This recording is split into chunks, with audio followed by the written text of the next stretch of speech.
Hi, how are you? Hi, everybody. We're again here Wednesday morning. It comes around so quickly. It does. That I bought in the shop, Celia. And yeah, it was fantastic. And I got to stay out of the antique shop. I'll never get. Yeah. Pardon? It's a compass. A compass? Yeah, it's beautiful. Look. We're not going to get lost this morning. It's like 19th century, 18th something or other. Anyway, there's some African art that Celia wants to, so Celia may go. We'll let Dave in, shall we? Morning. Dave, down there. Look as though he had some hair, but maybe it's just a shadow.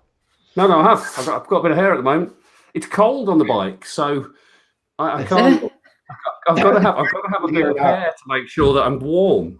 It's important. Of course, I can't play tennis today because I don't know whether you saw. I'm going for an ultrasound scan. I tore my gastrocs on Sunday playing tennis. Shit. I've got the perfect rehab exercise for you. It's called cycling. Cycling. Yeah. It's the only exercise where you can sit down all the time and be quite happy. Sure. I mean, I can't even walk on it, so I don't know whether about cycling. You've done a good job of it then. You've really done a good job of it. Oh yeah, it felt like it felt like somebody had hit a ball really hard into the back of my car. I actually turned around and looked to see whether there was somebody there. I mean, thank F it wasn't my Achilles tendon. You know, I was preparing for it because, you know, as clinicians, we know 6-8 weeks, you know, muscle tendon turnover time. That's the normal time after new activity you start to get an injury. You're very generous to yourself there. I was thinking, yeah, you hit all the criteria with the sport and the age group. Yeah. So it was like literally, it was like somebody said hit a tennis ball really, really hard into my calf, and I was like, what the?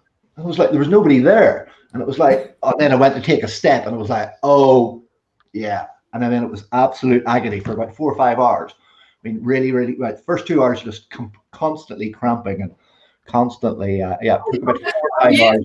900 miles up here. Pardon me? You've got the best part of a year to get up to 900 miles on your bike. I'm silly. I remember.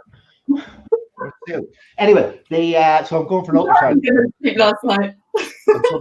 Ultrasound scan later in Belfast with like the main sports surgery clinic in Dublin.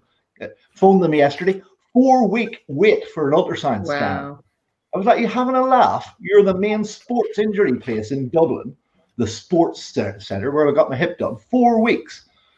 It's okay. I know one of the consultant radiologists could actually give him a ring and get myself in pretty quick. 4 weeks. You're for real?" And she was like, "Yeah." I was like, "It'll be healed by that stage. What sort of service is that?" Anyway, I could get another one in Dublin. I think it was tomorrow afternoon or on Friday or Saturday.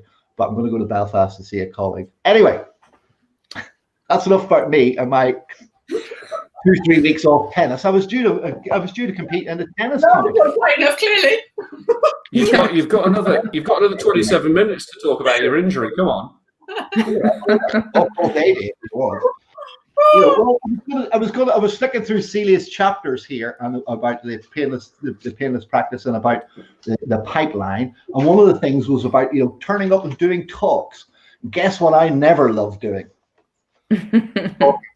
Talking at things, talking at events. Yeah, you may find that surprising, but I never did. I did a couple of diabetic evenings and different things like that. But yeah, bulletin boards, flyers, great. Where is it? Tactic. We're going backwards now, Justin. We're on chapter 4 already. Why are you still on chapter 3? We're doing pipelines. It was 2 weeks of pipelines. No, we're doing patients. No, 2 chapters. Yeah, we did pipeline last week. We did 2 chapters last week. Again this week because there's 2. No. All right. No. Tell us all about the patients, Celia. We need to look after the patients now. Do you want to pause and read the chapter quickly? Are a pain in the ass. You can run the clinic without the patient. We will see. We will be back next week at the same time to continue. Well, Dave, you missed a minute ago, just because Celia and I obviously have to go and sort school runs and herd everybody out the door at 7:30. Justin very generously offered that we could start at 6:30 next week. 6:30 next week, everybody. The progress of his gas job. Dave and I are up. I've been up since 3:30 this morning. So, you know, who knew? A chef friend came around about 2 o'clock. I'll be out on my bike at 6:30, so Okay. you'll. I mean, half an hour is not long enough, and I mean, I think I said that. That's because you ramble all the time. No, stop. Okay, well, I'll shut up then. Let me hear your work. Okay, so we're doing the patient pillar today. So the patient pillar is all about the patient journey that you provide to your patient, and recognizing that, yes, there is definitely a clinical journey and you want to, get good outcomes for your patient, but there's a very big other part of the journey, which is a non-clinical journey. So it's recognizing all the different steps in the journey and really understanding what kind of journey you want to provide for your patient, and making sure that you've got processes in place for every single step of the way. And that's kind of, in a nutshell, the patient journey, the patient pillar. And for All right, me, we'll go home now then, can we? Is that it? That's it. Just go and do the exercises, wow your patients, and get on with it. Wow, you're great. But this is something which, if you look at every other industry, they tend to do this a lot better than healthcare. Because they think out the box. They think out the box. You think about or a Marriott or a have you been? Yeah, shit. You want service? Go to the Four Seasons for a day. But people know what those hotels are and what they do. If you look at podiatry, people don't know what podiatry necessarily is or does, and that's where we have a problem. Just doesn't provide a room and a bit of board. Four Seasons. Yeah, just go along and experience it just once in your life. Say about them. So if we let's put the Four Seasons out of the way and your experience of the Four Seasons, and probably go to another hotel. Go and look at the automobile industry. Go and look at what happens with when you buy a car and when you service a car. They service your car, but it's the other stuff they do around it as well. So they will go and take a video of the underside of your car and send it to you. They will contact you. I was thinking of, Dave. I was thinking of the hot chocolate in the machine. Well, that as well. But you've got. I care about the hot chocolate. Behave yourself. It's too early for hot chocolate. But you've got all of these things which they do around it. And if you look at a lot of other industries, they have these little kind of tweaks which make it a little bit more special. And I've been chatting to someone this week about this, that how could you make every touch point that you have with your patients, which is non-clinical, just be the most amazing thing where they would go and tell somebody else about it. And things like, the one I always touch on is nail surgery. Imagine that from nail surgery that you've got somebody in, you've assessed them for nail surgery. At the end of the assessment, you send them a video saying, this is what we've talked about today. It's been a lot of information here. You can digest this at your leisure. See you next week for your surgery. Then they have the surgery, and it's the same kind of thing. We've given you a lot of information. Here's what to expect. And then you automate things. So 10 days after surgery, we know the wound's going to get a bit nasty. This is what to expect. If you worry, give us a call. 6 months after they've healed, they get a message saying, hope everything's okay. We saw you 6 months ago and your toes healed. If there's any problems, let us know. And it's all those little kind of touch points, or, receiving dressings in the post. If you know you're going to send dressings through, we expect that if you've been doing it properly, you're going to run out of dressings at this point. So here are your dressings. So there's all kinds of things you can do with that. And I think one's got to recognize that you've got, you spend a lot of time and money and effort on your marketing to get new patients through the door. And you can lose that new patient at any given point. I mean, the first thing is if they go onto your website and it's rubbish, they're not even going to ring you. If they ring you and the reception team don't handle it efficiently and professionally, you're going to lose them. I mean, you'll know that I've been going to a physio lately, but I'd phoned a different practitioner before. I'd phoned a different clinic, and the experience was horrendous with a receptionist. Just at that point, I phoned and I wanted an appointment, and they were like, no, we're only doing new patients on this particular day, and that was it. And it wasn't like, can I take your name and details? And if we have a cancellation, I'll ring you. And, let me see what I can do for you. There was absolutely nothing. Whose ass do I have to kiss here to give away my money? Yeah. That type of stuff. And that, whereas the next one, when I phoned my physio, which is a new kind of physio for me now, I phoned them, the receptionist answered, and she said, when would you like to get in? And I said, yesterday. And she's like, right, let me see what I can do. Let me see what I can, let me help you out here. You're obviously in pain, blah, blah, blah, blah, blah. And it's been an amazing experience everything about that whole clinic has been absolutely amazing. And maybe the other clinic might have been fantastic once I got in through the door, but I didn't even get that far. No. I found this chapter in Celia's trainings that I did on this section one of the most impactful, and also one of the fastest that you can change, the fastest that you can implement, because still the marketing or your purpose is going to take a lot more time and thought. This actually, once you've got to grips with it, you can really start making some very ready changes, and your team can be very, very involved. And some of the simplest things I remember thinking, first of all, I think it was Justin's friend Paul Wright said about everything being clean. You suddenly recognise that hotels, all these other garages have all given us a standard of service now that we expect. I mean, most of our clients cannot judge, like Celia's describing there, cannot judge our clinical expertise. They don't know how to decide whether we're a good clinician or not. But like Celia's just described, they know whether we answer the phone right or not. It might well be the physio had 10 more letters after their name, but their receptionist didn't answer the phone right, so they didn't get Celia's business. And Celia would know perfectly well whether the skirting boards were clean or whether the towels were clean.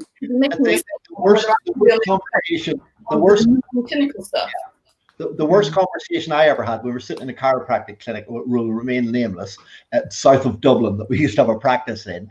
The phone call went, hello, yes, I think I've said this before. No physio here. No, okay, thanks, bye-bye. Phone call. All right, that's a chiropractor who hadn't trained that lady because the person phoned up and asked for physio. We talked about this before, and she just said, why? The 5 words, why, what have you done? It's a whole different conversation. She would have told her about her back problem and the thing, the other. And great, we've got the old chiropractor here. We can book you in. That was 1,000, 2,000, 3,000 euro phone call that just went, no physiotherapy here. Goodbye. But maybe it was a cold caller actually ringing up to sell them advertising to a physio, and maybe she actually saved them a lot of money in the long run. No, this person. Maybe that's why they're asking about a physio. Have you got a physio there? I want to sell you really expensive advertising. Maybe she dodged it. A physio there. I've got a back problem. Do you have a physio there? No, we've only got a chiropractor. See you later. Bye. No, 5 words. Why? What have you done? Write them down. Very simple. Whole other conversation. Red, green brain conversation. And if you've completed chapter 1 and done your values and really understood what is really, really important to you in terms of how you want that patient journey to be, then you'll take those values and apply them. So once you've mapped out your whole journey, you'll say, okay, these are all the steps of my journey. Are we being, professional? I mean, that should be a given, but are we being professional in every single step of the way? One of my clients that I did some work with, they wanted to come across as knowledgeable and educational. And when we looked at their whole patient journey, the only time that they were really displaying their knowledge and education was in the treatment room. So we then looked at all the different steps and we said, okay, well, what blogs can you put on your website? What information can you put in your waiting room? What information can you send your patients pre their appointment, post their appointment? What information do you give them during their appointment? And it just transformed the whole practice. And everybody was, behind that educational bit. And sometimes it's the tiniest things. I remember the first time I ordered, I don't think they do it anymore. I remember the first time I ordered something from Wiggle, I got a tiny pack of Haribo in the packaging with whatever I ordered. I go back to Wiggle every time. Yeah. I can beat that. I ordered till rolls. Where's Kate, that? I ordered till rolls from a company called Till Roll King, which is the best name ever, and they sent me mini dinosaurs. Oh, rolls. Yeah. I mean, Clifton Bradley was on yesterday. He just joined a new gym, and the new gym just sent him a cap with the gym name embroidered on it in the post. So now Clifton's got a new cap. Sorry about that one, any American visitors. It's called Irony, if anybody doesn't know. Somebody sent Clifton a new red cap. Clifton loves red caps, and he is brand new red cap with the branding of the gym on it. Who's going to walk around for the next 3-4 years with the gym on it? So that's what it's very simple. How much does the cap cost? 4 or 5 quid. Stick it in the post. Less than a tenner. People remember that. Yeah, I think it is exercising. I'm trying to do Instagram at the same time. We used to give people fridge magnets for their exercises, so they stuck them on the fridge, so they have it like you have at the vet or their dentist and stuff on it. Yeah. We are, Dave. We're across 1, 2, 3, 4, 5, 6 outlets now. Still not LinkedIn. Don't know what's happening. They did say it was approved, but when you look at the value of your patient, so if you know on average when a patient comes through the door they will spend X amount, then you can start looking and saying, well, actually, if I spend just this £1 or £2 per patient, it's a minimal amount if they're spending £500-600 with us. Like we've got it for life. Yeah. And that's as well, Celia. That's a really interesting one, because if you also track where your patients come from, so you actually track their route through, and you know that a conversation with your receptionist results in patients who spend more money or stay longer versus a conversation with one of your clinicians, or vice versa, you know that that's where you're going to focus your attention. You're going to put that person there, having those conversations and being the person who asks why, what's the problem? Because they're going to help to actually convert those to patients who stay longer and who spend more money and get a better outcome. I found it. And actually, you're go on, Kate.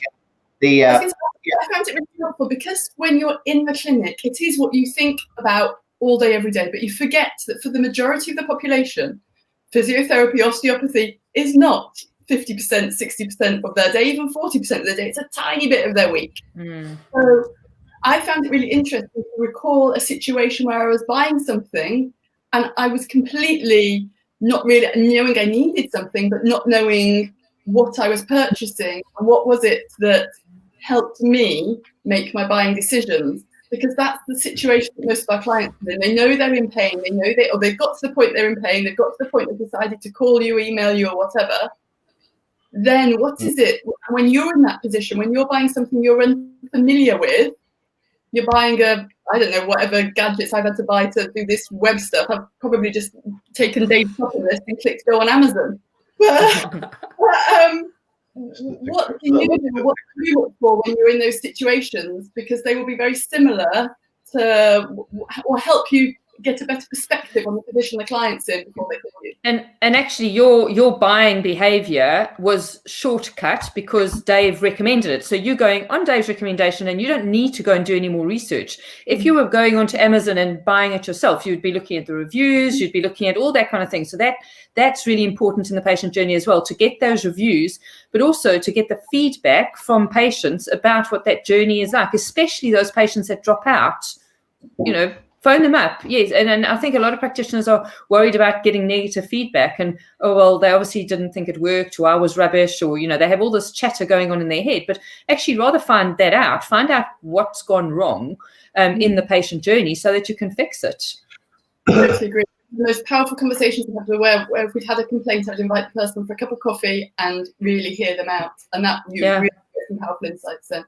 Yeah. Really? Yes. And it's really interesting because I think when you map out the patient journey, a lot of the time we'll kind of be talking about it and people say, oh, well, what does a bricks and mortar really, how does that really impact? How does this silly little, if I put a plant in the corner there, is that really going to make an impact? Is it really going to make an impact if I have the coffee machine? Or, and it's all these, but it's all those things that add up together. I had a client who had 4 practices. And one of the practices was a rented room in someone else's practice. And this practitioner that owned the building just was, on her way out, wanting to retire. She didn't really care anymore. She was just like not prepared to invest any money in the building. And it was just a bit of a rubbish place. And when we did the patient journey, we went through all the different values.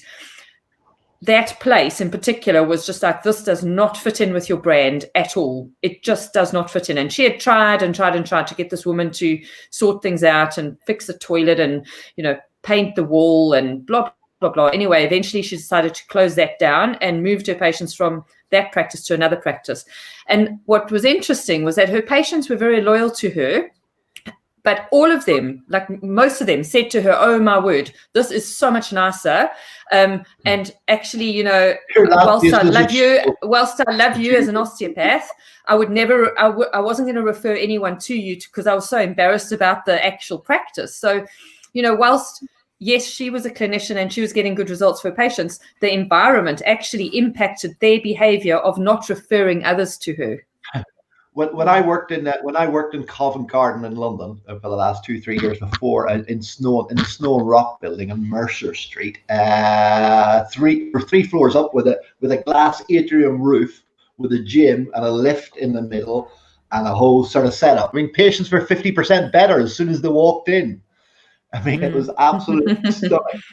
Absolutely stunning location. Was that just on the days that you weren't working, or was it all the time? I was on the time. Okay, you know, I mean, there's certain colleagues. I mean, there's certain the leading podiatrist in one of the other podiatry chiropody associations in Ireland. The first week or two, I went down with the guy I was working for to give him a lift to thing. This guy was like the president of the whatever it was society. It was up the back steps above a bookies.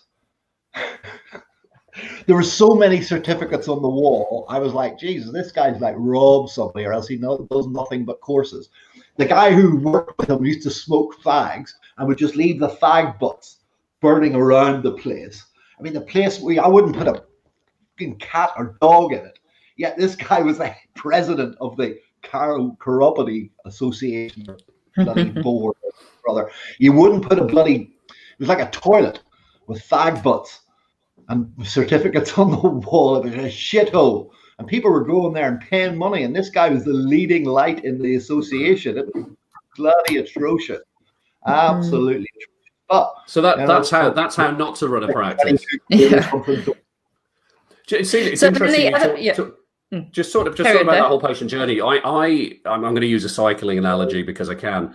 When UK or British cycling decided they wanted to get more medals, I think they had a fairly kind of crap time beginning of the 2000s. And then look what they did in 2012. They brought on a guy called Dave Brailsford. And Dave Brailsford had this thing called the acquisition of marginal gains, which was 1%. Looking at every aspect of it and doing 1%. Yeah, the 1% thing. And it was, so you haven't got to revolutionize anything. It's what can you change by 1% in each of those points? And what can you change by 1% with your marketing? What can you change by 1% in your coffee machine? There's so many things you can do with it. That and all the illegal stuff we're taking. You know, I'm a big Tour de France fan. A big shout out to what do you call him? Yesterday, Irish guy won the stage. First Irish guy to win a stage of the Tour de France for can't remember how many years. Sam Bennett. Big shout out to Sam Bennett, flying the Irish flag in the Tour de France. Tour de France winner. The average speed yesterday was nearly 50 kilometers an hour. It was on the flat. It was unbelievable race. Why so slow? Shit, slow. I told you before. My brother-in-law was on the Col de Telegraph or somewhere. He done one of those tap things, and the guy went past him on a unicycle. He said he knew he hadn't done enough bloody training when that happened. But anyway, Sam Bennett yesterday flying the flag for Ireland, absolutely stunning win. Future Tour de France winner. You know, he's and then the other part of the patient journey obviously is the clinical outcomes that you get for your patient. And I think it's really, really important to have some kind of system in place to measure that so that you can start building evidence. And I mean, you know, the different professions have different forms of measures. I think, you know, Physio First have a really, really robust system called Data for Impact, where physios can, you know, gather the evidence, but then benchmark themselves against the rest of the profession, which, you know, it's just, I think it's really important to be able to gather that evidence and be able to show that the treatment that you're offering is evidence-based. There's loads of different other systems. I think like the chiropractors use Care Response, there's PROMS, there's loads of different software systems that you can use to measure the outcomes for your patients. And then you've also got the, you know, practice management software systems where you can start seeing average number of treatments and that kind of thing. So I think having a system in place to measure that is really important. Does everybody not have that already? No, you'd be surprised. You'd be surprised. They did a survey a year or two ago. I'm being ironic because some people, again, like I used to be, you thought busy fool, no money in the bank, working 80, 90 hours a week, think you're busy. You're not. You know, you're not really. And they're not monitoring, they're not measuring. You know, it's just a constant throughput. And that's it. I mean, you're back to pipeline from last week. If you're just attracting loads of new patients but not keeping them, You know, some clinics I know would be closed to new patients now because they've got enough. They don't need any more new patients. They've grown enough. They've got their patient base, and they just deal with those patients. They don't take any new patients on. They don't have to. What a brilliant situation to be in. It is that data is I know a system called Clinico uses a piece of software called Clinic Apps, and that can give you data on, like you say, number of average treatments. Because if somebody comes to you with a heel pain or a calf tear and says, how long is this going to take to heal, you can take that data and you can say, well, actually, here's our data to show on average it takes 6 treatments over 3 months and people get 90% better. And you've got that real data you can put in front of someone and say, well, we have the clinical data to show this is our effectiveness. And if you have another practice which says that we can do it in 3 treatments in 10 minutes and you're going to be 100% better, it gives you more kind of choice of where to go. But that data is really important. A lot of places don't do it. It's really powerful for managing your team as well. The first lesson I had in KPIs, key performance indicators, why it was important to start measuring what was going on in my clinic, was this number. What was the client visit average? Because the first person I took on, and this is years and years ago, when I saw that their client visit average was 2, I was like, right, you're either a miracle worker or you don't care. Which is it? And he didn't care, basically. It was hemorrhaging, learning the new clients. So I unfortunately had to let somebody go after 3 weeks because their patient retention was shit. You know, if I'm going to give you a new patient, I'm going to give somebody else a new patient, and they're seeing them an average of 6, 8, 10 times, and you're seeing them an average of 2. As you say, there's either something wrong, but I just trained you for 6 weeks about how to do this, so you're obviously not sticking to what we told you to do, so you're done. She got, I think it was the Friday after she started, like 10 days. Done. About team journey in this, but the point is you'll end up with an asset, which is a mapped out client journey, but then you have to have the same for your team, and you need to use the same measures, and there's cross measures between the two of them, because everybody's going to be singing from the same sheet. 20, if you're a physio and your client visit average of 20, unless you're working with long-term condition management, again you can be like, what the hell are you doing? You know, everybody's going to be singing from the same sheet, because people will test you. When they see different clinicians, they ask them the same questions until they get the same answer. You want little mini me's. I wanted little mini me's. Talk like me, walk like me. Oh, heaven forbid. Gosh. So, Kate, it's time for your wrap up. Oh, there we go. The camera's so right, it's time to run, and clearly we've all been let loose this week. Now we're getting everybody back to school because we're all feeling a bit liberated. I think right. If you've got your gastroc, it's time to get on your bike. I think that's the clean lesson from this morning. And you've got about a year to learn to cycle 900 miles. We'll join us all next year when we're doing London and Dublin or something crazy. Your patient journey. This is one of the fastest things that you can make a drastic impact in the performance of your clinic and get your whole team behind implementing, and will change how you operate. So take a situation where you were a novice and you were purchasing something perhaps you'd never purchased before, maybe a bike, whatever it is, and go through your experience and how you made the decision to feel safe to purchase something that was alien to you. And then with that experience, now look at your client journey, remembering that what you offer is alien to the majority of people, and then they're in that same position of vulnerability. Your whole team will be able to get behind it, and if you use Celia's flowchart, you can end up with it really beautifully mapped out. And it was one of the most powerful chapters in my experience as a clinic owner and working with Celia, and certainly something that once you have done and completed for your clients, you need to review with your team. Where are you going to get sources of inspiration from? Talk to VIPs. What do they love? What can they already see? You need to change and start there. Yeah. And I mean, there's no point. I was reading something the other day, which was saying, good sum up, Kate. I was reading something the other day. People are worried about no money. Charlie, my friend in Australia, think it's just about to drop $3.5 grand on a new road bike. Hi, Charlie. Tiny bag of backbone. I'll be your client for life. Right, I'm going to go. Don't tell Joanna how much it costs. Take care, guys. Right. Bye, Justin. See you later. See you guys.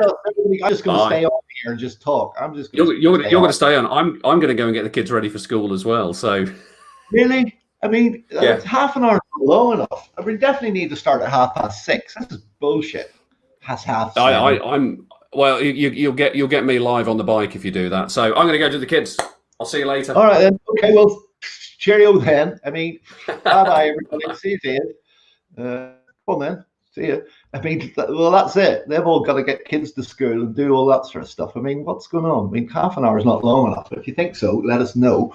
That's it till next week. I'm going to be on with Sean Savage, my colleague, on Friday, live, 1 o'clock Dublin time. I'm actually going to see Sean in Belfast today to have my leg scanned after I tore my gastrocs, calf muscle, playing tennis on Sunday. What a nightmare. I'm supposed to be in a competition next week and everything. Anyway, that's us. Bye till next time. See you on Friday or next Wednesday, if they can be bothered. Half an hour is not long enough. Okay, we're going to get out of there. So we'll see you everybody on Instagram.